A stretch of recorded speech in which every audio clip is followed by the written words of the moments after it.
कहते हैं कुछ मुलाकातें इंसानों को ज़िंदगी भर भुलाए नहीं भूली जाती और कुछ साए ऐसे होते हैं जो बिना बुलाए साथ लग जाते हैं। दिल्ली के आनंद विहार में रहने वाली अंकिता शर्मा जो पेशे से एक वकील थी, असली डर उनकी किताबों में नहीं बल्कि उनके जीवन की एक रात में छिपी थी। ये कहानी उन्हीं दिनों की है जब अंकिता 26 साल की थी और 7 महीने की प्रेग्नेंट थी। प्रेग्नेंट के समय अक्सर महिलाओं को सावधानी की ज़रूरत होती है, पर अंकिता को नहीं पता था कि एक मामूली शाम उनके लिए किसी अंधेरे अध्याय की शुरुआत बन जाएगी। उस शाम अंकिता के पति ऑफिस से लौटने के बाद थोड़ा घूमने के लिए पास के पार्क में जाने का सुझाव देते हैं। रात के लगभग 9 बज रहे थे।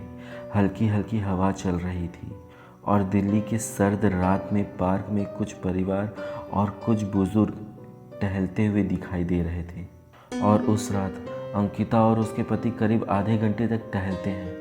थकान महसूस होने पर दोनों वापस कार की ओर लौट जाते हैं, लेकिन जैसे ही अंकिता कार का दरवाज़ा खोलती है, उसी वक्त एक बूढ़ी औरत उनका पीछे से ड्रेस पकड़कर खींचने लगती है।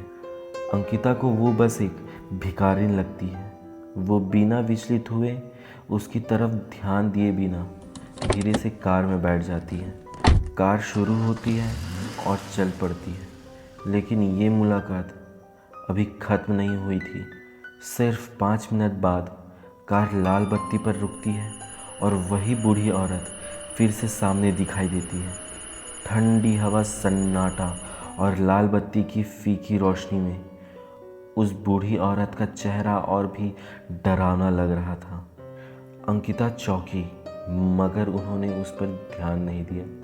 उन्हें लगा कि शायद ये बूढ़ी औरत वहीं रहती होगी। दोनों घर पहुंचते हैं और आराम करने लगते हैं। ये घटना बस एक मामूली बात की तरह दिमाग में कहीं पीछे चली जाती है, लेकिन अगली रात सब कुछ बदलने वाला था। अगले दिन अंकिता के पति बिजनेस के काम से शहर से बाहर चले जाते हैं। घर में सिर्फ अंकिता थी, एक शांत घर, एक गर्भवती औरत और एक आने वाली रात। रात के 2 बजे अंकिता की आंख अचानक खुल जाती है। कमरे में हल्का अंधेरा था और पलंग के पास रखा नाइट लैंप बंद पड़ा था। सन्नाटा इतना गहरा कि अंकिता को अपनी ही सांस की आवाज़ आराम से सुनाई दे रही थी, लेकिन अगले ही पल अंकिता की रूह कांप उठती है।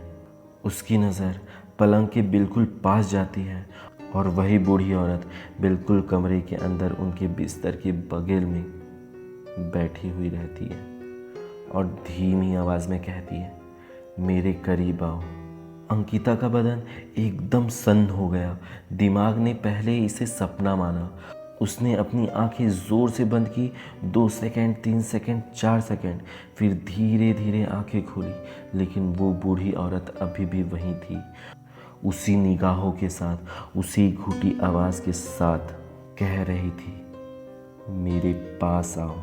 घर के अंदर की हवा एकदम से बदल चुकी थी। अंकिता का दिल इतनी तेजी से धड़क रहा था मानो कभी भी बाहर छलांग लगा दे।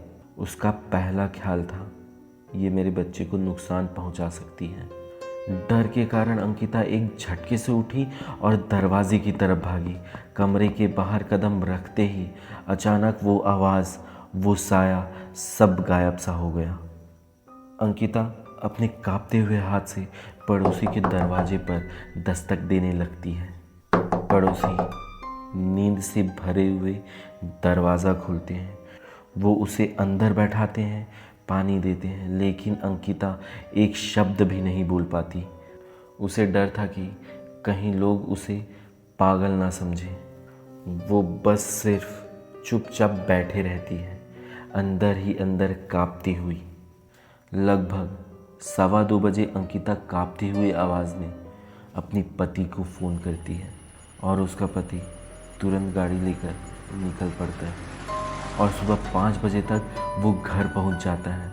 अंकिता अपने पति को सब कुछ बता देती है, पार्क वाली मुलाकात, लाल बत्ती पर दिखाई देना और फिर रात के कमरे में उस बुढ़िया का नज़र आना। पति ध्यान से सारी बात सुनता है। उसके चेहरे के हाव भाव गहरे होते जाते हैं, क्योंकि वो जानता था अंकिता इतनी डरी हुई कभी नहीं थी। जब ये बात अंकिता की माँ को पता चलता है तो वो तुरंत दिल्ली पहुंचती है। अगले दिन घर में एक छोटी सी पूजा और शांति व्रत करवाया जाता है। पंडित बताते हैं कि गर्भवती महिलाएं अक्सर कई प्रकार की शक्तियों को अपनी तरफ आकर्षित कर लेती हैं, कभी अच्छी तो कभी बुरी, और कभी कभी बहुत अकेली रूहें नए जीवन की गर्मी की ओर खींचने लगती हैं। पूजा के बाद धीरे धीरे घर का वातावरण बदलने लगा। सन्नाटा मिट सा गया, नींदें वापस आने लगी, और सबसे खास बात, अंकिता ने उस बूढ़ी औरत को फिर दोबारा कभी नहीं देखा। कहानी यहीं ख़त्म नहीं होती, क्योंकि ये एक सिर्फ घटना ही नहीं, एक चेतावनी भी है। गर्भावस्था के समय महिलाएं बेहद संवेदनशील होती हैं। शरीर एक बच्चे को ही नहीं बल्कि आसपास की सभी शक्ति को महसूस कर सकता है। कभी कभी किसी जगह का साया, किसी अनदेखी आत्मा का दुख, या किसी असंतुष्ट रूह का अकेलापन गर्भवती महिला के साथ जुड़ जाता है। अंकिता की कहानी सिर्फ डरावनी नहीं बल्कि ये समझाने वाली है कि साए हमेशा सिर्फ पेड़ों के नीचे नहीं मिलते। कभी कभी वो इंसानों के आसपास भी भटकते हैं।